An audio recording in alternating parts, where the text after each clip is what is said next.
Nous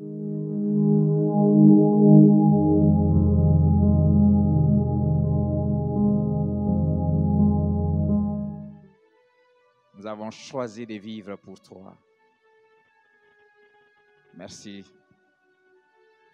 de renforcer encore notre attachement à toi par ta parole ce matin. Parle à nos cœurs au nom de Jésus. Amen.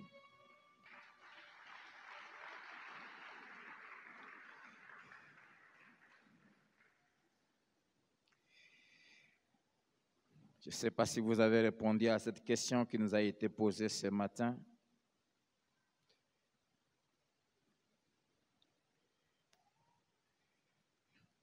Je prie que chacun puisse répondre. Bonjour à tous. Comment il faut se conduire dans la maison de Dieu, qui est l'église du Dieu vivant, la colonne et l'appui de la vérité. 1 Timothée chapitre 3, versets 14 à 15. Ça fait quelques dimanches que nous sommes en train de parler de ce thème, comment se conduire dans la maison de Dieu. Nous avions introduit, j'aimerais nous rappeler cette phrase que je vous ai dite, qu'ici il y a la vie, mais ici on trouve aussi la mort. On ne se conduit pas comme on veut dans la maison de Dieu. Après l'introduction, nous avons commencé à parler des différentes sortes de personnes qui composent l'Église et de comment elles doivent se conduire. Et nous sommes à la première personne parlant de comment les pasteurs doivent se conduire dans la maison de Dieu. Après avoir donné, en introduisant ce sous-thème, les 3 raisons pour lesquelles nous commençons par lui, nous avons dit premièrement parce que cette lettre a été adressée au pasteur Timothée qui dirigeait l'église d'Éphèse et au travers de lui à tous les pasteurs d'abord, mais aussi au travers des pasteurs à toute l'église. Deuxièmement, parce que en tant que berger, il a l'obligation d'être modèle, de montrer l'exemple par sa vie. Et cela est sans condition. Il doit être irréprochable. Et nous avons vu pourquoi les critères pour le choisir donnés par Dieu sont très élevés. Et si aujourd'hui l'Église est malade, c'est parce qu'on a mis beaucoup de légèreté dans le choix de ceux qui doivent la diriger. Mais quand on rentre dans les exigences divines,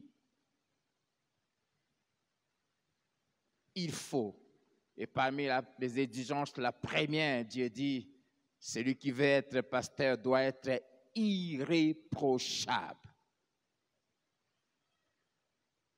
Irréprochable. Mari d'une seule femme. Tant des exigences extrêmement élevées. Et Dieu dit, il faut. Et troisièmement, c'est parce que l'Église est sous sa responsabilité et à cause de cela, il aura à rendre compte. Et parce que je suis conscient que j'aurai à rendre compte de la vie de chacun de vous, c'est pour cela que je ne vous flatterai jamais. Dimanche passé, nous avons commencé à parler des tâches, des responsabilités du pasteur dans l'Église. Nous avons dit, parler premièrement des 2 tâches principales, non négociables, que Dieu lui impose. Ses premières responsabilités, c'est de rester dans la présence de Dieu, d'être très proche de Dieu, intime de Dieu, la prière, dans la prière. Et deuxièmement, lire, étudier, mémoriser, méditer la parole de Dieu et la proclamer. Nous avons ajouté à ces deux tâches principales la troisième qui consiste à choisir ceux qui doivent l'aider dans l'accomplissement des autres tâches. Deuxièmement, nous avons parlé qu'il doit s'attacher, s'occuper et travailler sur ces deux tâches premières qui sont la prière et le ministère de la parole, afin que chaque jour il fasse des progrès visibles. Et s'il fait cela, il sauve sa propre vie et celle de ceux qui l'écoutent.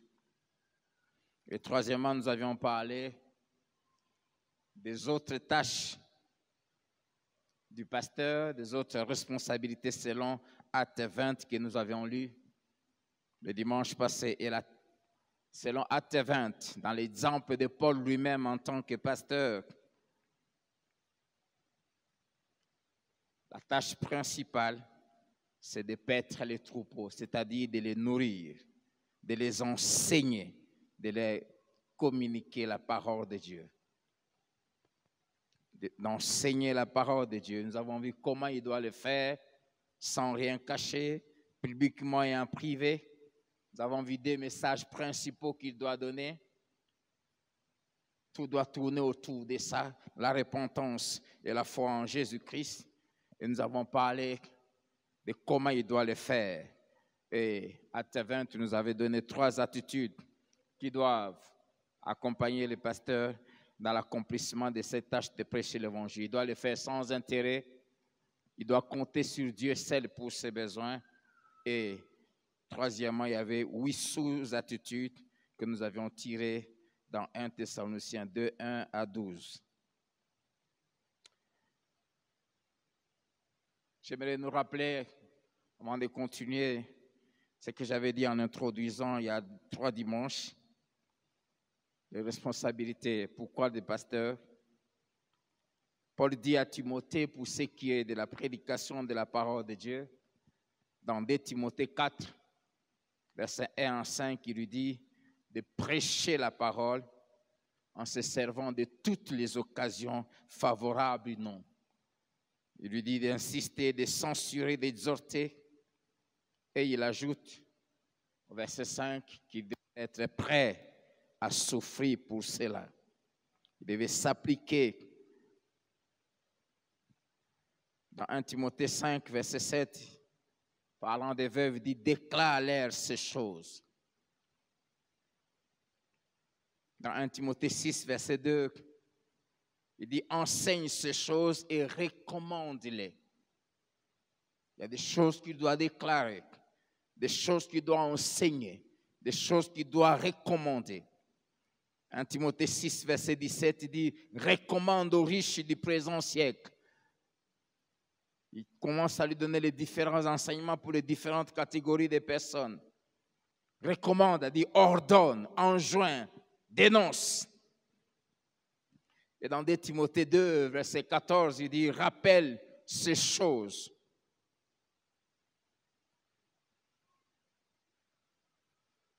La version parole vivante dit rappelez sans cesse à tes auditeurs. Il y a des choses auxquelles il doit revenir jusqu'à ce que ça se grave. Dans Tite chapitre 2, le verset 1, le verset 2, le verset 3, le verset 9, le verset 15, il y a cette phrase qui revient. Dis les choses qui sont conformes à la saine doctrine. Verset 2, dis que les vieillards doivent faire ceci. Verset 3, dis que les femmes âgées doivent se comporter comme ça. Verset 9, exhorte les serviteurs. Verset 15, il dit, dis ces choses, exhorte et reprend avec une pleine autorité.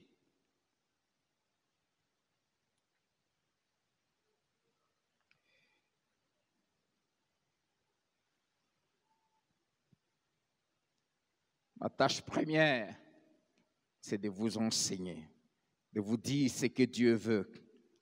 Et l'apôtre Paul montre à Timothée comment il doit enseigner son peuple.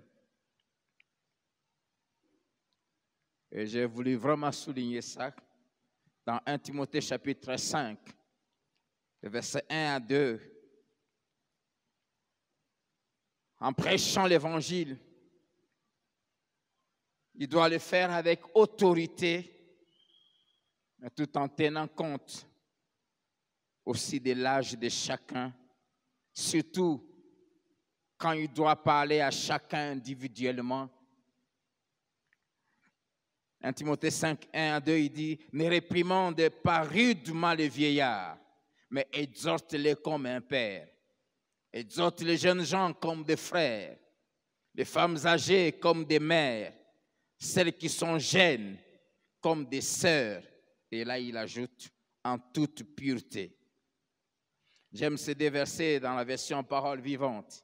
« Ne réprimande jamais avec rudesse un homme âgé. Encourage-les comme s'il était ton père. Encourage les jeunes gens comme des frères, des femmes âgées comme des mères, les jeunes filles et les jeunes femmes comme des sœurs, avec tact et pureté. » Trois choses que l'apôtre dit ici.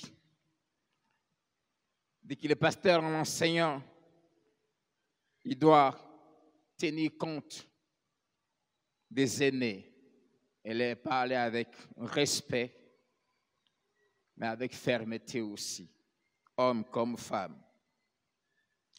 La deuxième chose, c'est la notion des limites. C'est là où il y a l'importance pour tout celui qui veut servir Dieu d'avoir une très bonne éducation. Une des choses que nous déplorons aujourd'hui dans l'Église, c'est l'absence de l'éducation.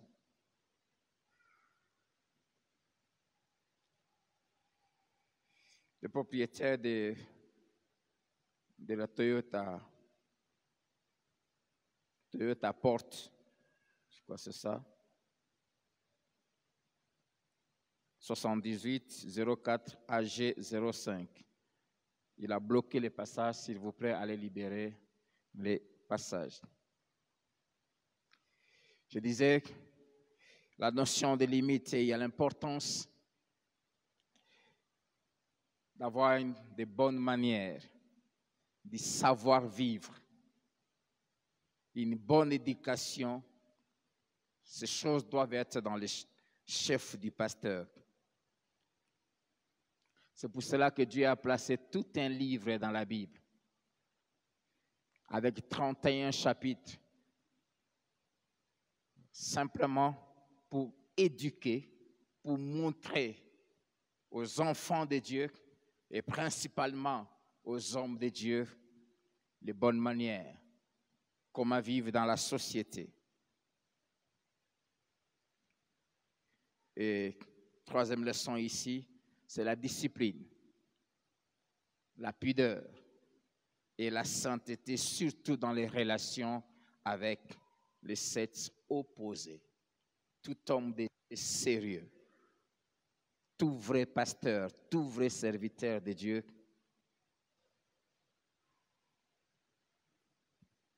doit être extrêmement discipliné dans ses relations avec les femmes. L'apôtre Paul dit à Timothée, exhorte les jeunes femmes, les jeunes mariées et les jeunes filles qui sont encore célibataires comme des sœurs. Et là, il ajoute avec pureté.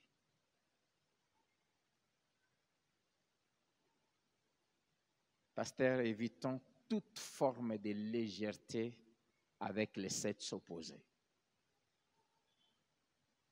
Évitez les blagues avec les sexes opposés.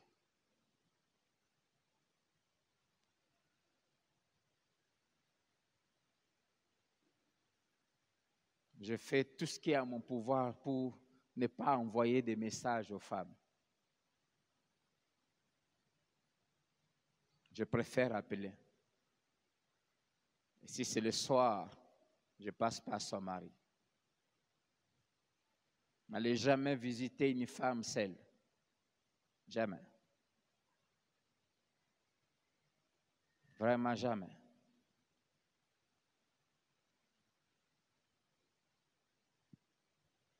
Et j'aimerais vous dire, n'ayez même pas des amis sœurs. Personnellement, je ne crois jamais en ce genre d'amitié-là. Amen. Ce matin, j'aimerais ajouter les 4 autres devoirs du pasteur. 4 autres devoirs du pasteur. En plus des principaux que nous avons évoqués. Le premier, c'est que le pasteur doit être crédible, digne de confiance. C'est-à-dire, il doit prouver que Dieu est avec lui. Pourquoi? Parce que Dieu a conditionné la réussite et le succès des brebis qu'il a placées sous son autorité à la confiance qu'ils doivent placer en Dieu et en lui, son serviteur. Des Chroniques, chapitre 20, le verset 20, alors qu'ils avaient affaire à une situation difficile où plusieurs ennemis étaient venus pour le combattre, le roi lui-même dit à Dieu dans sa prière, nous ne savons que faire. Ils se sont mis à prier. Et Dieu va inspirer une parole. Il dira au peuple, dit, confiez-vous en l'Éternel, votre Dieu, et vous serez affermis, construits. Vous serez inébranlables. La confiance en Dieu nous construit dans la foi, nous rend inébranlables, fermes, constants. Et il ajoute, confiez-vous en ses serviteurs, les prophètes, et vous ressurez. Pour que la brebis, pour que les membres qui viennent dans une église ressuscitent, ils doivent se confier en Dieu. Et la confiance en Dieu, en ses paroles, en ses instructions, leur permettent d'être des chrétiens affermis et solides. Mais aussi, ils doivent se confier en l'homme que Dieu a établi, qui représente Dieu. Et la confiance en l'homme que Dieu a établi leur permet de réussir dans ce qu'ils entreprennent tous les jours. Pourquoi? Parce que dans le principe de Dieu, les instructions, les orientations sur les choses à faire chaque jour, Dieu nous les donne par la bouche de l'homme qu'il a établi. Vous comprenez? J'oublie jamais. C'était au mois de novembre 2013. Et le Seigneur a repris ça au mois de mars 2015. J'étais dans un moment de retraite et puis le Seigneur me dit, pour ce qui est de de ce dont je t'ai promis, de la direction de l'église que tu vas faire, lis des Chroniques 20. Et j'ai compris. Et il m'a dit, je te dirai où tu iras par la bouche de ton pasteur. Et le jour où il m'a appelé pour me dire, j'ai à cœur que tu ailles à Lubumbashi pour commencer l'extension de Philadelphie. Et puis il m'a dit, va prier et parle avec ta femme et viens me donner ta position. Je lui ai dit, je n'ai pas à aller prier. Dis-moi seulement quand est-ce que nous allons partir. Parce que les orientations de la vie quotidienne, Dieu met là. C'est pour cela, n'ayez pas l'habitude de fuir les cultes. Les messages que Dieu inspire à son serviteur, chaque dimanche, chaque mercredi, le jeudi, c'est pour nous orienter. Confiez-vous en ses serviteurs et vous réussirez. C'est pour cela qu'il ne faut jamais se mettre sous l'autorité d'un pasteur aventurier. C'est un échec programmé. Tu vas marcher en tâtonnant sans orientation. Parce que Dieu marche au travers des principes qu'il a établis. C'est pour cela que nous disons que le pasteur doit être digne de confiance. Le peuple doit savoir que Dieu est Dieu et que le pasteur est vraiment son serviteur. Lisons ensemble 1 Roi 18, verset 36 à 40. J'aime la prière d'Élie. Au moment de la présentation de l'offrande, Élie le prophète s'avança et dit, « Éternel Dieu d'Abraham, d'Isaac et d'Israël, que l'on sache aujourd'hui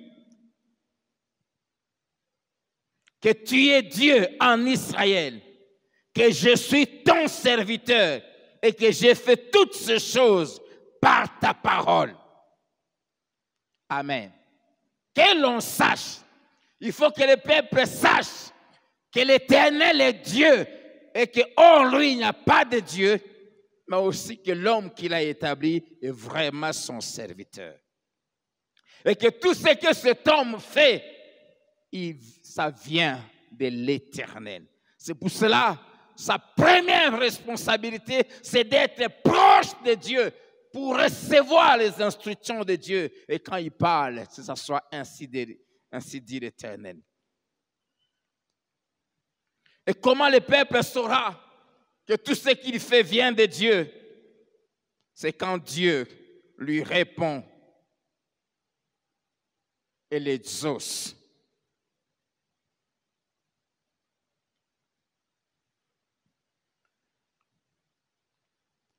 Deuxièmement, la parole de Dieu dans sa bouche doit être vérité.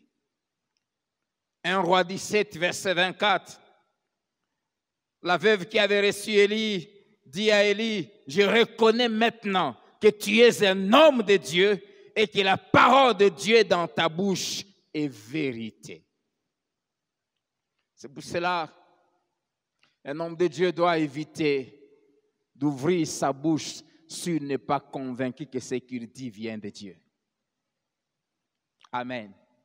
Et un homme de Dieu doit éviter de donner l'impression qu'il a la réponse à toutes les questions.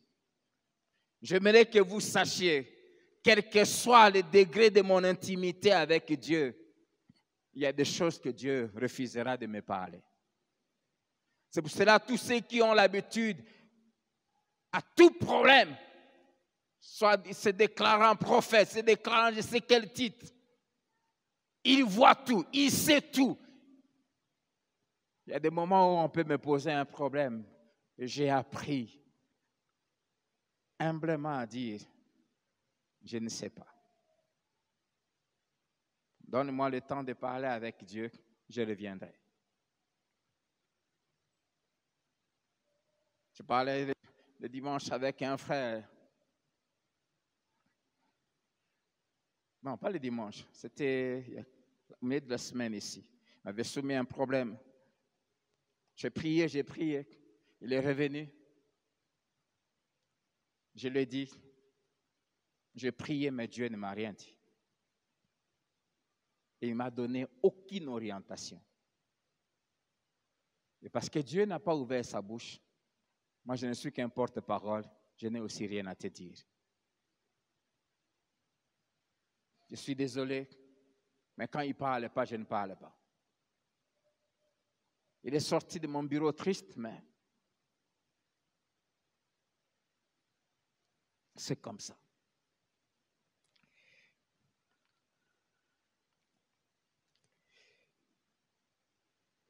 Dans Exode 14, verset 13 à 14 et le verset 30 et 31, Moïse dit au peuple devant la mer, ne craignez rien, restez en place et regardez la délivrance que l'Éternel va vous accorder en ce jour. Car les Égyptiens que vous voyez aujourd'hui, vous ne les verrez plus jamais. L'Éternel combattra pour vous et vous gardez le silence. Verset 30. En ce jour, l'Éternel délivra Israël de la main des Égyptiens et Israël vit sur les rivages de la mer les Égyptiens qui étaient morts. Israël vit la main puissante que l'Éternel avait dirigée contre les Égyptiens. Et le peuple, 1, craignait l'Éternel. 2, il crut en l'Éternel et en Moïse, son serviteur. La crainte, on la doit à Dieu. Mais croire, la Bible dit, il crut en l'Éternel, mais aussi en Moïse, son serviteur. Il a eu confiance. Ils ont eu confiance en l'Éternel et aussi en Moïse. Ils ont su que Dieu était avec lui. Et Dieu, quand il établit quelqu'un à la tête de son peuple, il tient à ce que cet homme soit crédible. Dieu tient à ce qu'on fasse confiance à ses vrais serviteurs. Dans Josué chapitre 3, verset 7, la Bible dit, l'Éternel dit à Josué, aujourd'hui, je commencerai à t'élever aux yeux de tout Israël, afin qu'ils sachent que je serai avec toi comme j'ai été avec Moïse. Dieu veut que le peuple sur qui il venait de mettre Josué sache qu'il est avec Josué. Si Dieu vous appelle, c'est pour cela que je ne cesserai d'insister sur les jeunes gens. Si Dieu t'a appelé, laissez Dieu nous dire qu'il est avec toi. Ne viens pas nous dire « je suis ». Non, laisse Dieu nous dire.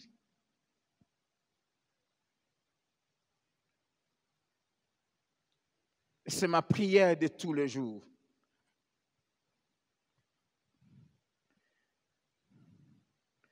Et je bénis Dieu pour tout ce qu'il a fait pendant ces plus ou moins 5 ans.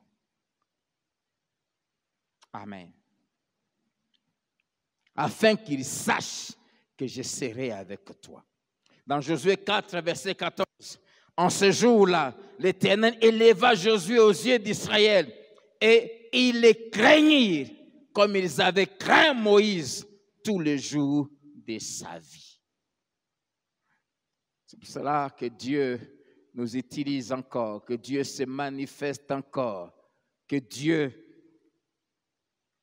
fasse encore des choses, que Dieu passe encore par nous pour vous bénir, enfin, de vous rassurer qu'il est avec nous.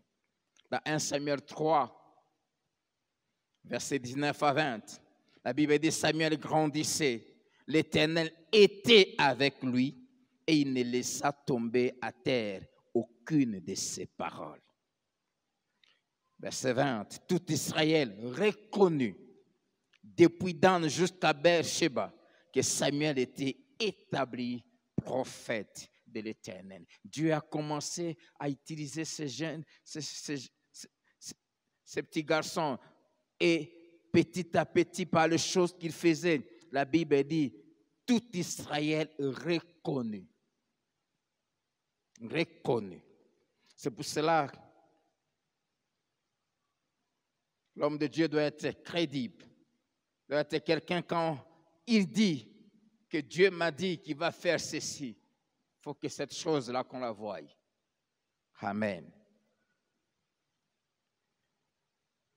Et quand il est crédible, il va arriver ce qui était arrivé à Samuel dans 1 Samuel 4, 1. Il avait dit la parole de Samuel s'adressait à tout Israël. Donc tout le monde l'écoutait. Quand il parlait, tout le monde l'écoutait. La Bible ne dit pas la parole de l'Éternel, elle dit la parole de Samuel. Pourquoi? Parce que le peuple était convaincu que quand Samuel ouvrait sa bouche, c'est Dieu qui lui parlait. C'est pour cela qu'il doit être très proche de Dieu. Très proche de Dieu. Deuxième autre devoir du pasteur, c'est de prendre soin de ses brebis. Ézéchiel chapitre 34. Prendre soin de ses brebis. Versets 1 à 10. J'aimerais, cher pasteur, que nous puissions lire et relire souvent ces passages. Vous devez aussi les connaître pour que de temps en temps, vous sachiez aussi nous rappeler nos devoirs quand nous ne les remplissons pas. La parole de l'Éternel me fit adresser en ces mots. Fils de l'homme, prophétise contre les pasteurs d'Israël. Prophétise et dis-les aux pasteurs. Ainsi parle le Seigneur l'Éternel. Malheur aux pasteurs d'Israël qui s'est paissé eux-mêmes. Les pasteurs ne devaient-ils pas paître le troupeau? Vous avez mangé la graisse. Vous vous êtes vêtus avec la laine. Vous avez tué ce qui était gras. Vous n'avez point fait paître les brebis. Vous n'avez pas fortifié celles qui étaient faibles, guéri celles qui étaient malades, pansé celles qui étaient blessées. Vous n'avez pas ramené celles qui s'égaraient, cherché celles qui étaient perdues, mais vous les avez dominées avec violence et avec dureté. Elles se sont dispersées parce qu'elles n'avaient point de pasteurs. Elles sont devenues la proie de toutes les bêtes des champs. Elles se sont dispersées. Mon troupeau est errant sur toutes les montagnes et sur toutes les collines élevées. Mon troupeau est dispersé sur toute la face du pays. Nul n'en prend souci, nul ne le cherche. C'est pourquoi, pasteur, écoutez la parole de l'Éternel. Je suis vivant, dit le Seigneur l'Éternel, parce que mes brebis sont au pillage et qu'elles sont devenues la proie de toutes les bêtes des champs, faute de pasteurs, parce que mes pasteurs ne prenaient aucun souci de mes brebis, qu'ils se paissaient eux-mêmes et ne faisaient point paître mes brebis. À cause de cela, pasteur, écoutez la parole de l'Éternel. Ainsi parle le Seigneur l'Éternel. Voici, j'en vais au pasteur. Je reprendrai mes brebis d'entre leurs mains et je ne les laisserai plus paître mes brebis. Et ils ne se paîtront plus eux-mêmes. Je délivrerai mes brebis de leur bouche et elles ne seront plus pour eux une proie. Amen. Amen. La responsabilité du pasteur, c'est de paître, c'est-à-dire nourrir. Dans les 5 dons des hommes que Dieu a donnés à l'Église, apôtre, l'apôtre c'est qui? L'apôtre c'est celui qui va dans les endroits où Jésus n'est pas encore enseigné. Il prêche la parole. Il prend le temps. L'apôtre fait en même temps le travail d'évangéliste, mais aussi pendant un temps le travail des pasteurs. Après avoir prêché l'évangile, ceux qui acceptent Jésus, il prend le temps de les encadrer. Et puis il crée une église. Quand il termine, il établit un pasteur et il part. Faire la même chose à un autre endroit. Et puis il y a les évangélistes. Leur mission, c'est d'aller vers les non-croyants et les amener à Jésus. Amen. Et il y a les prophètes que Dieu a établis dans l'Église. Les prophètes travaillent plus dans l'Église. Leur mission, c'est de fortifier la foi, c'est d'encourager le peuple de Dieu par des messages d'encouragement et parfois d'orientation. Et il y a les docteurs, c'est à qui Dieu a donné une maîtrise de la saine doctrine. Et leur tâche, c'est d'enseigner, de faire asseoir le peuple de Dieu, ceux qui ont cru, qui sont à l'église, les faire asseoir, les enraciner dans la doctrine. Et il y a les pasteurs. Les pasteurs, c'est les bergers. Les évangélistes, les apôtres gagnent les âmes, viennent, les amènent à l'église. Et c'est au pasteur de les faire grandir. Amen. de les nourrir et de les préparer à entrer au ciel. L'apôtre, l'évangéliste, les docteurs et les prophètes, tous se mettent à l'église sous l'autorité du pasteur. Est-ce que je me fais comprendre? Amen. C'est parce que nous voyons aujourd'hui, l'évangéliste doit être membre d'une église. Amen. Sa mission, la mission du pasteur, c'est de bâtir ces enfants qui sont venus à Dieu, leur donner du lait. Ils grandissent, ils commencent à leur donner on dit quoi? La bouillie, et puis les foufous, et puis veiller à leur croissance. Ça, c'est la mission du pasteur. Amen. Le pasteur n'est pas là pour se servir des brebis.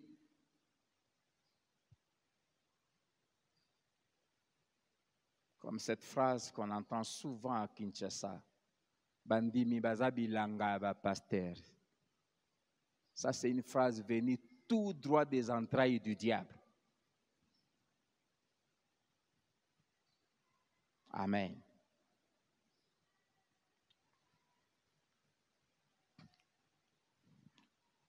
Et ces paroles que nous venons de lire dans Ézéchiel 34, ma responsabilité, c'est de veiller sur vous. Amen. C'est de vous fortifier. C'est de guérir ceux qui sont malades. C'est de panser les blessures de ceux qui sont blessés par le coup reçu dans la marche, parce que la vie chrétienne était un combat. C'est de ramener à la maison ceux qui s'égarent, ceux qui sont sortis, ceux qui sont devenus distraits. C'est de chercher celles qui sont perdues. Pour cela, souvent, je dépense beaucoup d'argent la semaine, pas des unités. Souvent, j'appelle. Je ne te vois plus. Il y a souvent, mais non, pasteur, je suis là. Mais moi, je ne te vois pas. Je me force à connaître chacun par son visage et par son nom.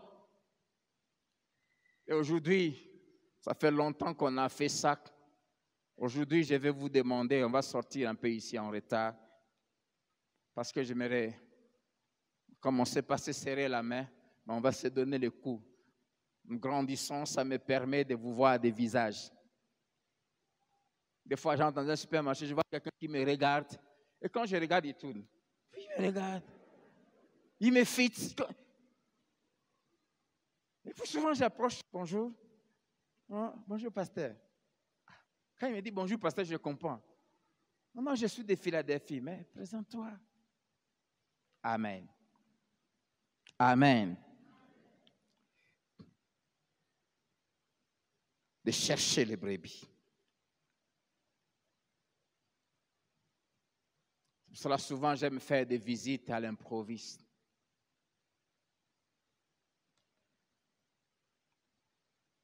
Sans avertir, je débarque. Amen. Prendre soin de vous. Et tout ça, nous le faisons premièrement par la parole. C'est pour cela aussi, nous nous efforçons, je m'efforce à être accessible. Malgré que la priorité est donnée à la parole, à la prière, mais à être accessible. C'est pour cela, tous les mardis, sauf si je suis en retraite ou je prends un temps de prière, je reçois.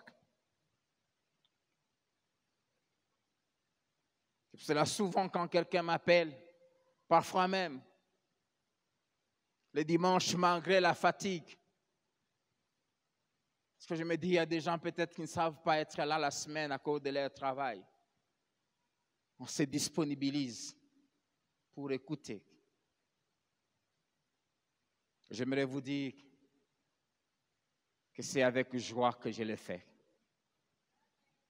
Amen. C'est bien de faire ce qu'on aime. J'aime prêcher. C'est sans effort. Quand je me mets là à écouter, j'écoute, je prie. Et pourquoi j'aime ça souvent? Parce que c'est le moment où Dieu me parle plus quand je fais des entretiens. C'est le moment où je reçois beaucoup de visions quand je fais des entretiens. C'est le moment où Dieu me parle souvent de la vie des brebis. Ça m'arrive souvent. Si je reçois 10 personnes, 6 à 7, dès qu'ils entrent, soit j'ai une vision, dès que j'entends clairement la voix de l'Esprit, il a telle situation. Il est comme ça. Il vit comme ça. Je ne dis rien. Je ne vous dis pas ça pour vous dire, papa, tiens, je n'irai plus au bureau du pasteur. Je ne sais pas pourquoi Dieu fonctionne comme ça avec moi. Je reçois plus de visions claires sur des individus quand je parle avec eux que quand je prie moi-même.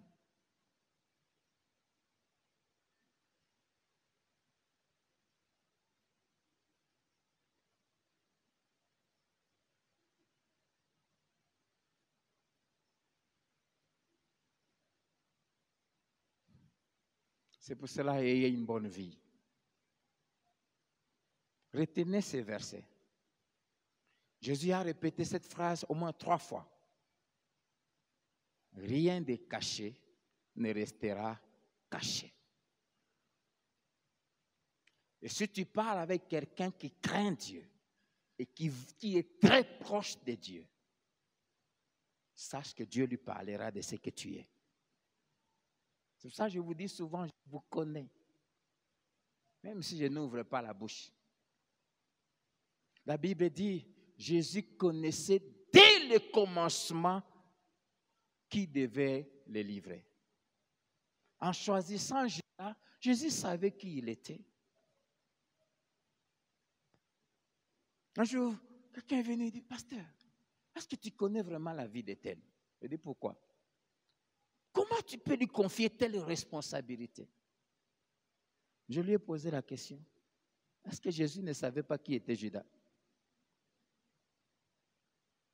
Mais non seulement il a choisi parmi les 12, mais aussi il lui a confié la gestion de l'argent. Attention, Gratien n'est pas Judas. C'est pour vous dire, c'est pas que je te confie une responsabilité que je ne sais pas qui tu es. Dieu est d'une sagesse extraordinaire. Une fois, il m'a déjà dit, telle personne est comme ça, mais confie-lui ça. Tu sauras pourquoi je te demande. Si Jésus n'avait pas choisi Judas, nous ne serions pas ici. Vous savez ça? Il n'y aurait pas d'église. Amen. Le fait qu'on vous ait choisi, là, ça ne veut pas dire qu'on ne vous connaît pas.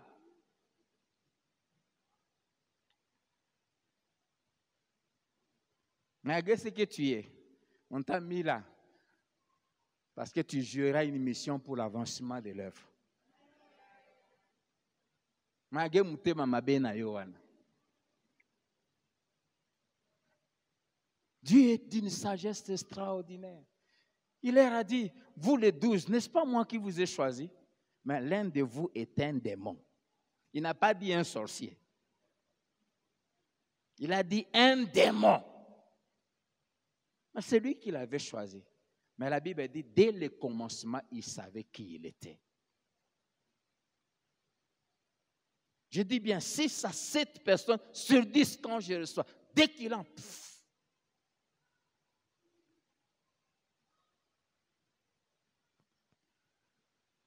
Tu vois un film, pas. Parfois une image, pas. Et c'est là où j'ai compris qu'il y a beaucoup de menteurs à l'église.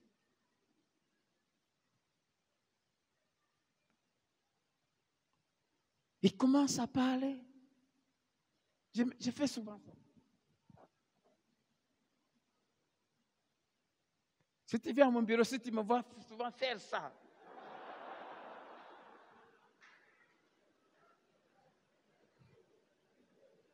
C'est un réflexe qui m'arrive quand j'ai reçu une vision claire et la personne me dit des bobards.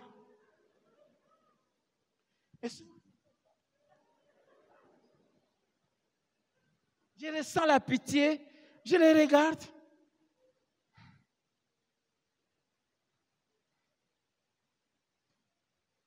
Ne cessez de jouer avec votre vie.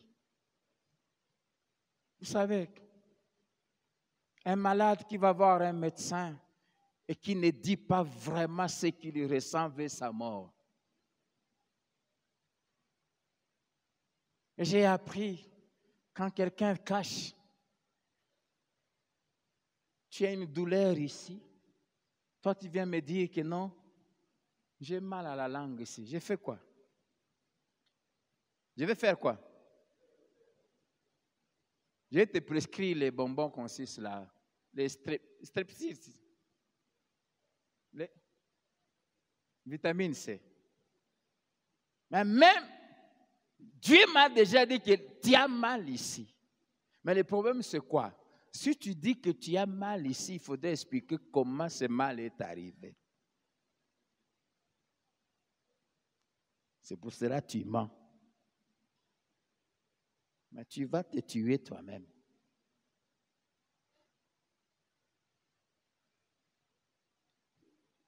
Amen.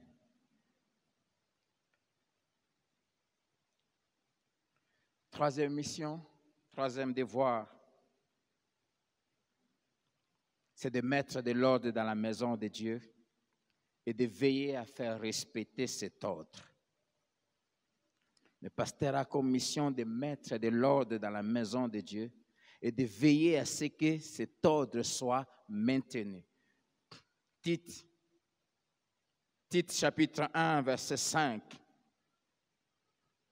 Un autre pasteur que Paul avait établi sur l'église de Crète, il lui dit, je t'ai laissé en Crète afin que tu mettes en ordre ce qui reste à régler et que selon mes instructions, tu établisses des anciens dans chaque ville, s'il se trouve quelque homme irréprochable.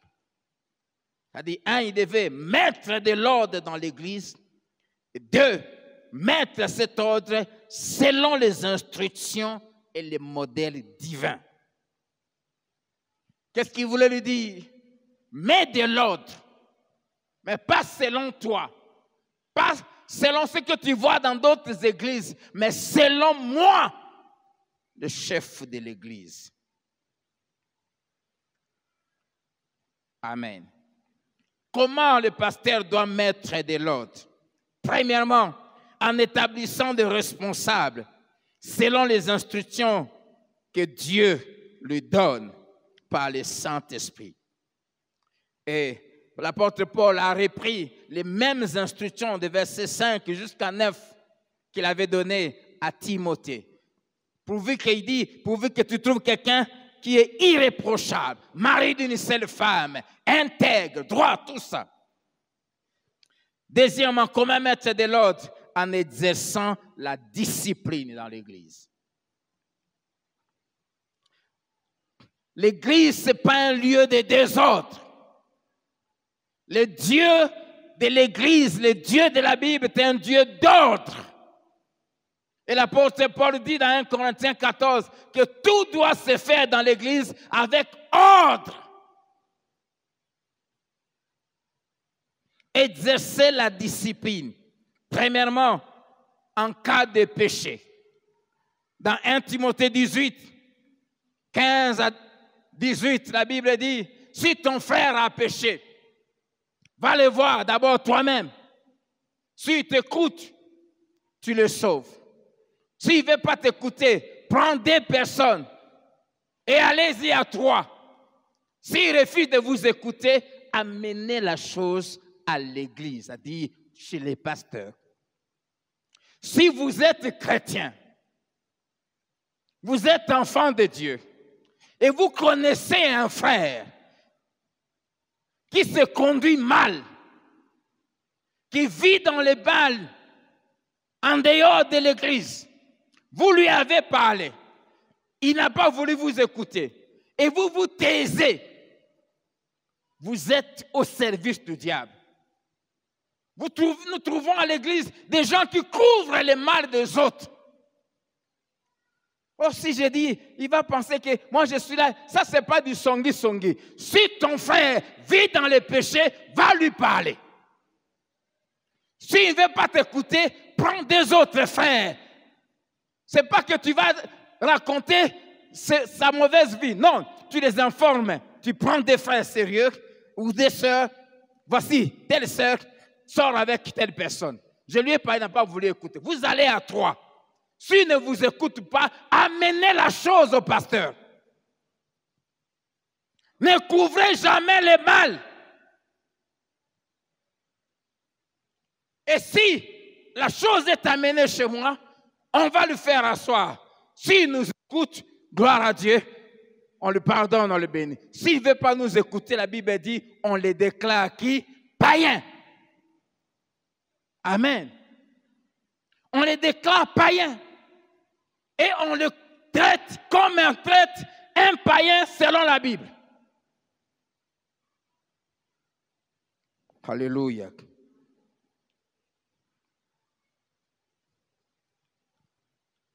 Dans 1 Corinthiens chapitre 5,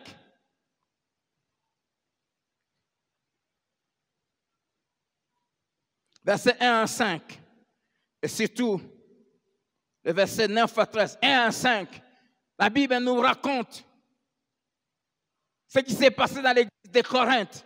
Il y avait un frère qui avait une mauvaise vie, au point qu'il couchait avec la femme de son père, Samarate.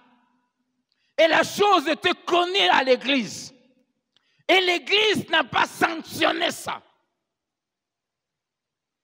On étouffait ça. On fermait les yeux. Et la chose est arrivée aux oreilles de l'apôtre Paul. Et il a dit, je suis en colère de voir que vous avez appris ça et vous avez laissé. Il dit qu'un tel homme, celui qui fait une telle chose, il doit être livré à Satan pour la destruction de sa chair. Livré à Satan veut simplement dire être excommunié, être traité comme un païen. Et quand on te traite comme un païen, cela veut dire quoi? On enlève la protection de Dieu qui est sur son église, sur ta vie. Tu es exposé à la merci du diable. Et ça peut t'amener à la mort physique.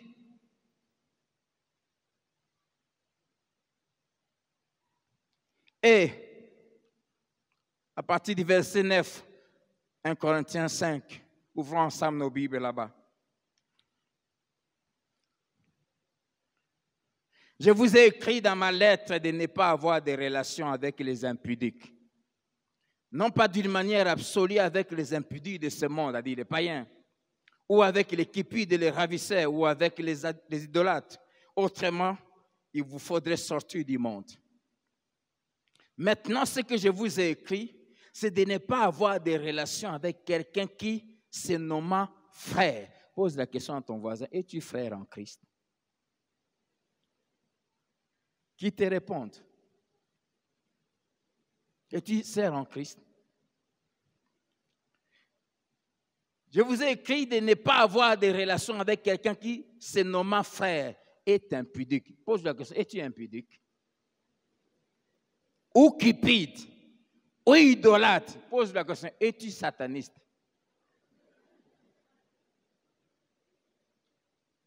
Ou outragé, ou ivrogne. Pose la question, est-ce que tu prends un peu...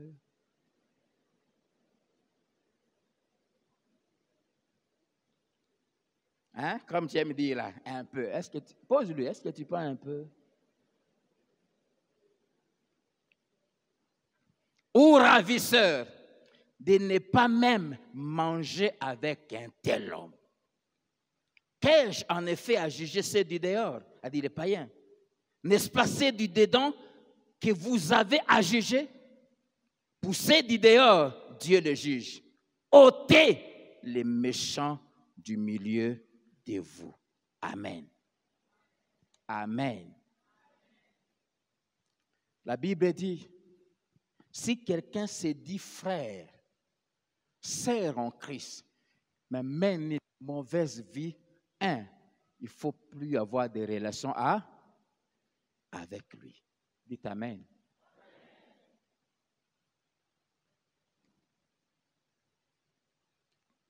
Ne pas avoir de relations avec lui, littéralement, ça veut dire ne pas se mêler avec lui. Ne pas être intime avec lui. Ne pas se tenir à sa compagnie. Cela veut dire l'excommunier s'il ne veut pas se repentir. Pourquoi? De peur qu'il ne puisse contaminer les autres. Dieu veille à préserver l'Église pure. Vous prenez une bassine dans laquelle vous mettez 100 oranges bonnes. Et si vous ajoutez la 101e qui est pourrie, les 100 oranges bonnes ne vont pas transformer celle qui commence à pourrir. Si vous laissez la pourrie rester ensemble avec les bonnes oranges, elle va faire pourrir les autres. La meilleure manière de préserver les bonnes oranges, c'est d'extraire la mauvaise et la jeter dehors. C'est pour cela que Dieu dit, ôtez les méchants du milieu de vous.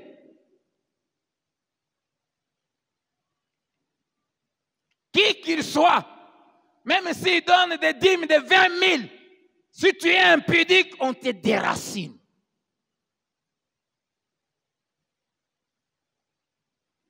Dis à ton voisin, si tu es impudique, ne viens plus ici. Sinon, répands-toi. Ici, c'est une association des saints. Ce n'est pas une réunion des impudiques.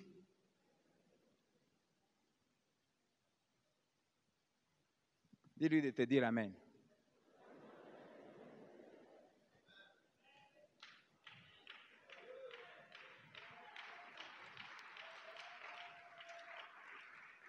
Et pour montrer le sérieux, le Saint-Esprit dit, ne mangez même pas avec lui. Ça vient de moi? Ne mangez pas avec lui. Pas des païens. Si un païen vient te voir, un collègue de service païen vient te voir, mange avec lui. C'est un païen. Mais quelqu'un qui se nomme sœur, hein, Esther, ma sœur Esther, et j'apprends qu'Esther a un petit compagnon, non, un impudique. Si j'apprends ça, pris des contacts, et si tu viens chez moi, je ne te reçois pas. Non, on peut se faire bilot côté.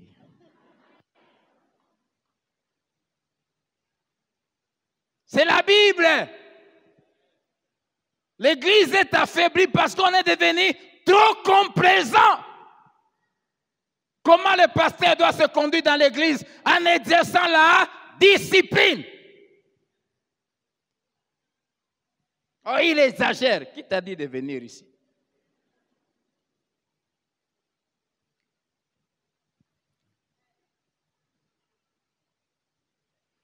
Des Thessaloniciens,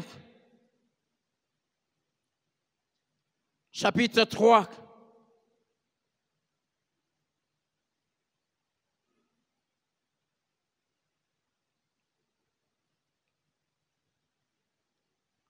Le verset 6. Nous vous recommandons, frères, au nom de notre Seigneur Jésus-Christ, de vous éloigner de tout frère, toute sœur aussi, qui vit comment? Dans les désordres. Et non selon les instructions que vous avez reçues de nous. De vous éloigner. Verset 11. Nous apprenons cependant qu'il y en a parmi vous quelques-uns qui vivent dans les désordres, qui ne travaillent pas, mais qui s'occupent de futilité. Un des signes que quelqu'un est désordonné, c'est qu'il n'aime pas travailler. Il n'est pas productif. Il n'est pas utile. dans les départements, des gens qui n'aiment pas travailler, qui ont toujours des excuses, qui ne viennent pas aux répétitions, qui ne viennent pas aux réunions, qui ne viennent pas à l'intercession. Ce sont des gens qui aiment vivre dans les désordres. Et des gens comme ça, la Bible dit qu'il faut faire quoi? J'ai la liste de tous les responsables qui étaient là tant aujourd'hui. Vous en avez? Je l'avais à la fin.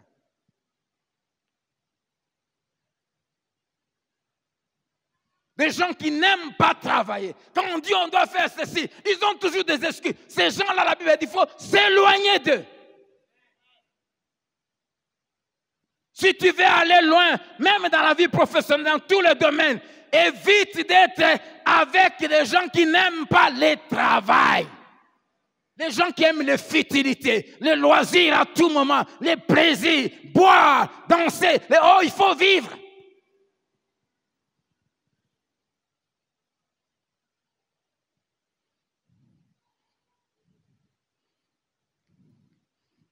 Versets 14 à 15. Et si quelqu'un n'obéit pas à ce que nous disons par cette lettre, notez-les et n'ayez point de communication avec lui, afin qu'il éprouve de la honte. Ne les regardez pas comme un ennemi, mais avertissez-les comme un frère. Pas de communication, c'est-à-dire, prie de lui solo. Il y a des gens à l'église dont on ne doit plus causer. Même si tu viens à l'église. Amen. Ah, j'ai dit amen. J'entends quelqu'un dire, ah, la Bible parle aussi durement comme ça. Dieu n'a jamais été complaisant. Dieu a besoin de vrais fils et de vraies filles.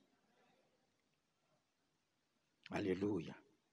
Éloigne-toi des paresseux.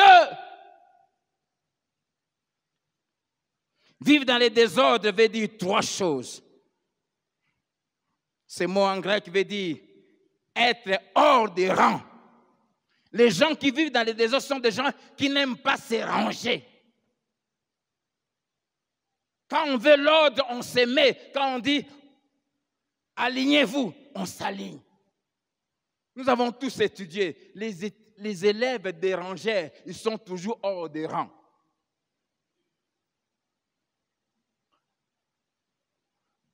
Pendant que même parfois, on parle là-bas. Il sort hors des rangs. Pourquoi?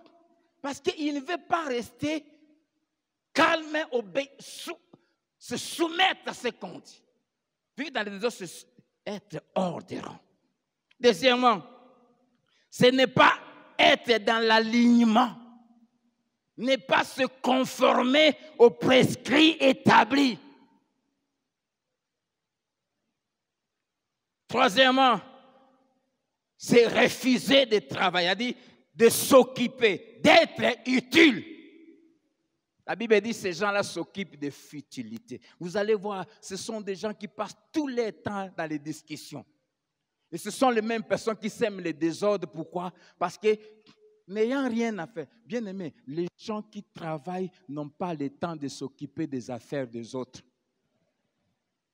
Quand vous voyez quelqu'un à l'église, il a des informations sur la vie de tout le monde. Il n'y a pas pire sorcier qu'une telle personne. Et ça montre que c'est quelqu'un qui n'est pas occupé.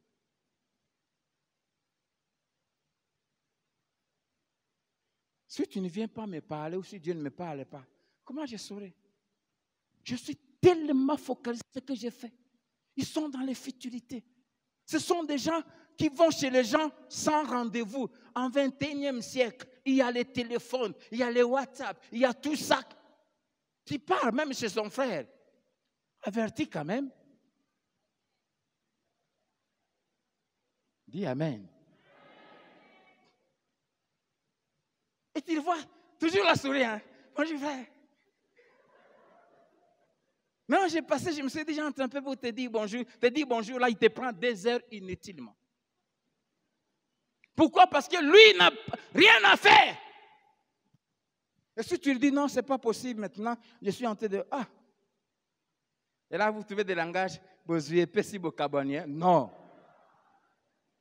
Tu es désordonné. Tu vis sans planification.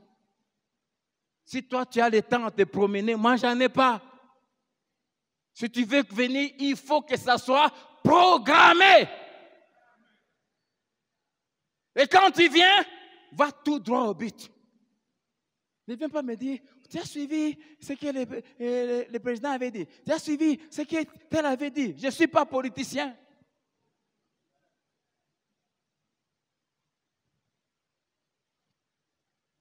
Alléluia. Ils sont oisifs. Ils s'occupent des affaires des autres. Parlant de ce genre de personnes, dans 1 Timothée 5, verset 13, l'apôtre Paul dit à ce jeune pasteur, il dit, ces gens sont oisifs. Ils apprennent à aller de maison en maison. Et non seulement ils sont oisifs, mais encore causeurs et intrigants, disant ce qu'il ne faut pas dire. Pourquoi? Parce que, en fait, il est venu sans but. Il est venu sans objectif. Conséquence, il faut fabriquer ma solo. Et c'est là où les critiques, les calomnies, les médisances naissent.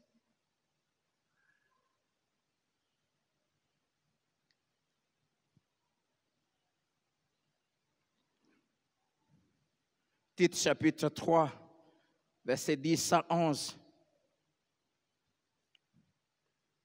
La Bible dit, éloigne de toi, après un premier et un second avertissement, celui qui provoque des divisions.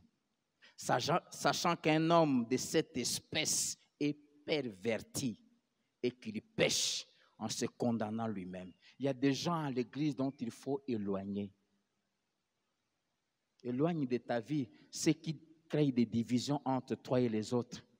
Celui qui a l'habitude de venir te parler des autres à leur absence, il faut l'éloigner de ta vie. Responsable de département, vous trouvez quelqu'un, un frère, rapporteur, il parle ici, il parle, et puis les gens se comptent de tête et lui il est là en train de les regarder. Quand vous découvrez quelqu'un comme ça, picola et pensa. Si tu sens que Azambinga le Kio vient m'en parler, nous deux, tu tombes là et pensa.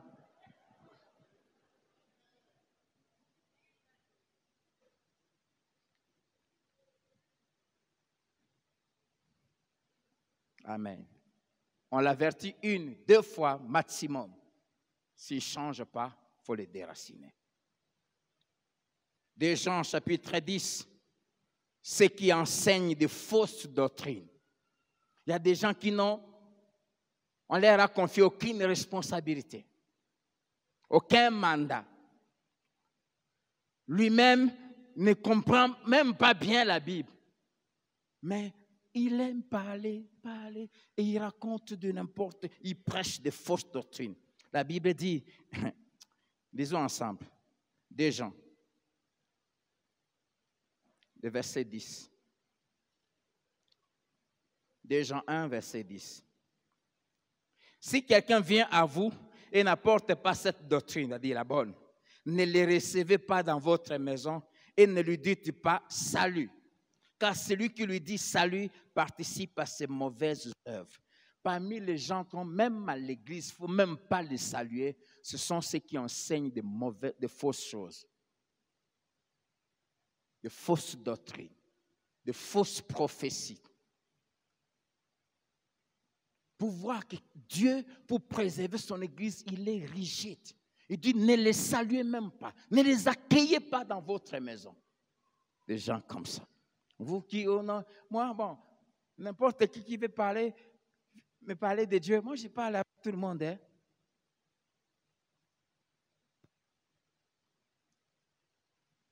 Même pas les saluer. Ce genre de personnes, selon Tite chapitre 1,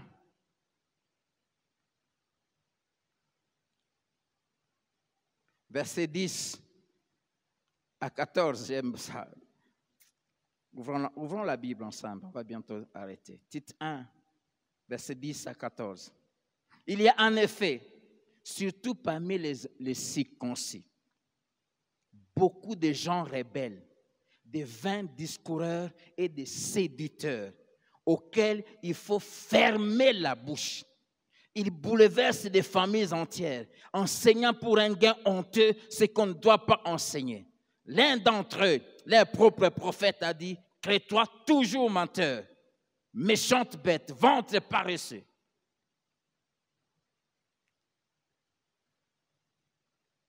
Ce genre de personnes, il faut plutôt les fermer la bouche, c'est-à-dire ne jamais les autoriser d'enseigner. C'est pour ça que je vous ai dit, il y a un dimanche ici, que si quelqu'un vient te dire, oh non, j'ai vu, oh, je vois, le Seigneur me dit sur toi, dis-lui, j'ai mon pasteur. Va lui dire ça que lui me dise. C'est lui que Dieu a établi pour te donner des orientations ici. Si tu es fils de Philadelphie, fille de Philadelphie, c'est moi.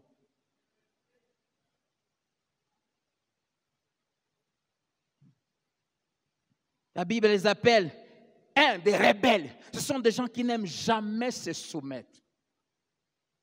C'est pour ça que vous ne pouvez pas être membre d'une église et vous avez un ministère que tout pasteur que je suis, je ne sais même pas. Je ne sais même pas. Tu évolues indépendamment. Des rebelles, des gens qui n'aiment pas se soumettre. La Bible dit qu'il faut les fermer la bouche. Des vains discoureurs. Et tout ce qu'ils font, ils le font pour les ventres. Il faut de la discipline parce que tous ceux qui viennent à l'église ne sont pas bons.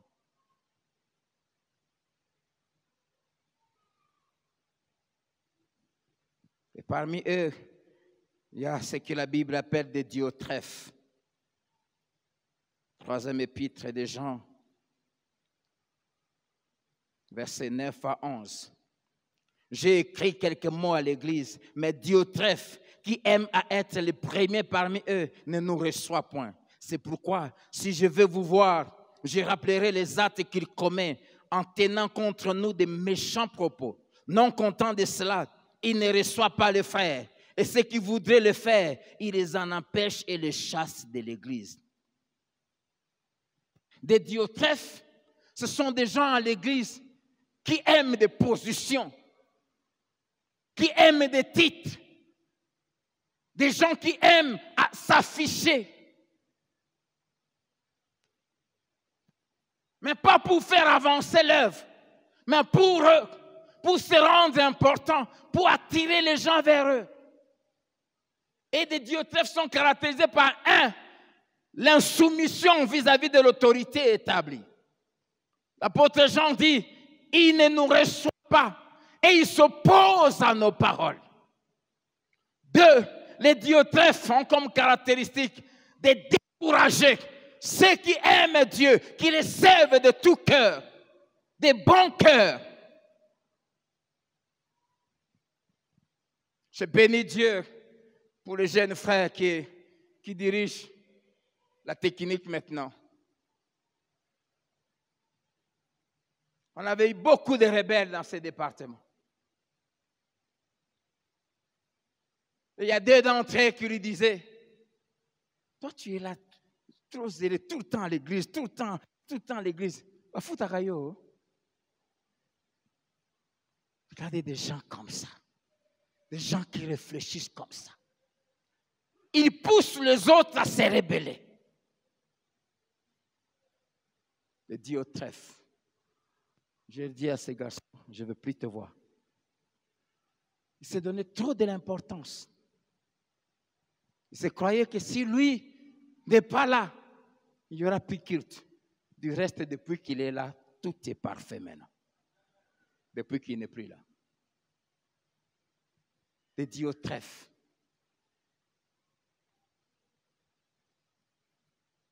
Au commencement de l'église, il y avait une maman qui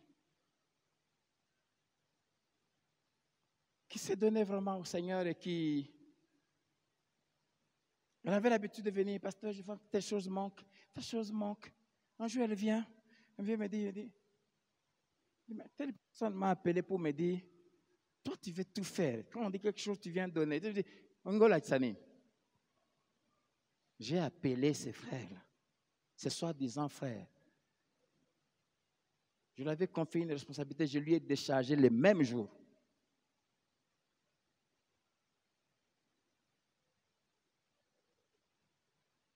De Diotrephe. Pose la question, es-tu Diotrephe? Les Diotrephe appellent les autres des tétès. Ah, ce sont les très, très spirituels. Ils ont ce genre de langage. Ce sont ceux qui sont des bien-aimés du pasteur. Je n'ai pas de bien-aimé. Tout celui qui sert Dieu de tout son cœur est un bien-aimé. Ton problème, c'est que tu es moins sérieux. Et non seulement ça, tu ne veux pas changer. Tout frère sérieux, je le tirerai vers moi. Amen. Le Diotrephe. Et il y en a aussi des Alexandres qui font beaucoup de mal aux responsables en s'opposant à leurs paroles. De Timothée chapitre 4.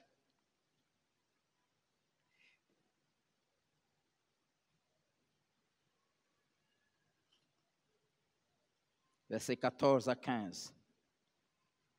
Alexandre le forgeron m'a fait beaucoup de mal, dit l'apôtre Paul à Timothée. Le Seigneur lui rendra selon ses œuvres. Garde-toi aussi de lui, car il s'est fortement opposé à nos paroles. Il s'oppose aux paroles du responsable. Ce sont des gens qui ont l'habitude de dire, ah, c'est vous qui prenez les pasteurs, de tout ce qu'ils disent, ah, c'est quoi ça?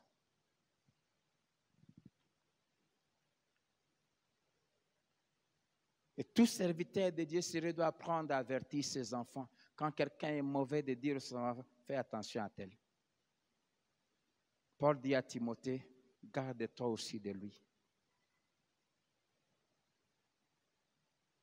Ce n'est pas, ça c'est pas de soigner. Ma responsabilité, c'est de veiller sur le vrai.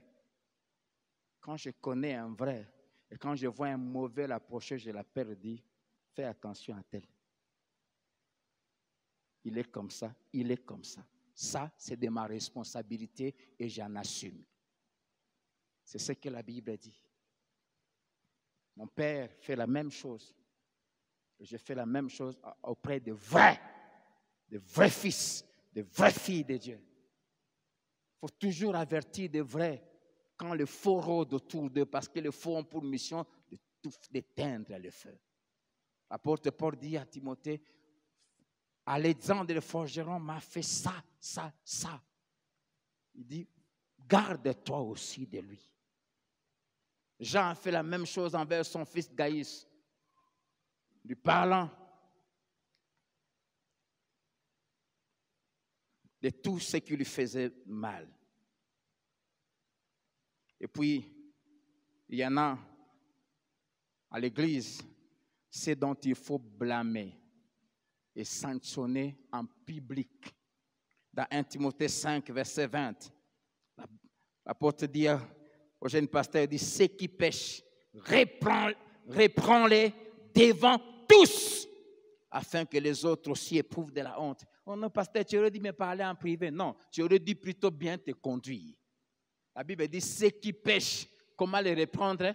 La tirer à côté? Hein? Parfois, vous dites des choses selon que le monde enseigne. Mais la Bible a ses méthodes. Pour protéger l'Église, la Bible dit, ceux qui pêchent, reprends-les publiquement, devant tous. Pourquoi? Pour protéger les autres. C'est pour cela, fiancés, vous couchez ensemble. Jusque-là, vous couchez ensemble, on réglait ça au bureau. En cas de grossesse, on vous amenait devant tout le monde ici. Écoutez-moi bien. À dater d'aujourd'hui, vous couchez avant le mariage. Le jour de la bénédiction, tu entreras ici sans voile.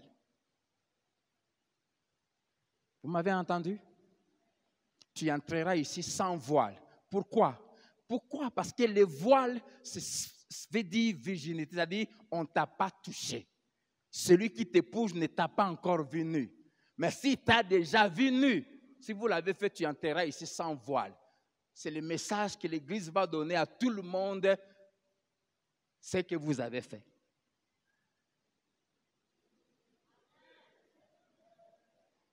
C'est la Bible. Et gare à vous, si vous mentez, je l'ai dit devant Dieu, quand j'imposerai les mains, quand je dirai Seigneur, bénis-les, lui qui connaît que vous avez menti, vous maudira. Ce n'est pas moi qui bénis, c'est Dieu. Je ne suis qu'un porte-parole, comme lui, tu ne le vois pas. Il m'a chargé de bénir en son nom, mais de bénir seront ses règles. Si vous mentez, les mains qu'on vous impose vous apporteront la malédiction, même quand on va dire qu'il soit béni. Fiançailles, ce n'est pas le mariage. Et dans les fiançailles, même embrasser, on ne le fait pas.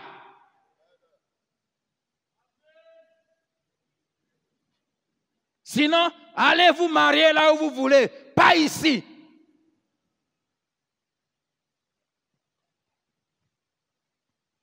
Et la dernière,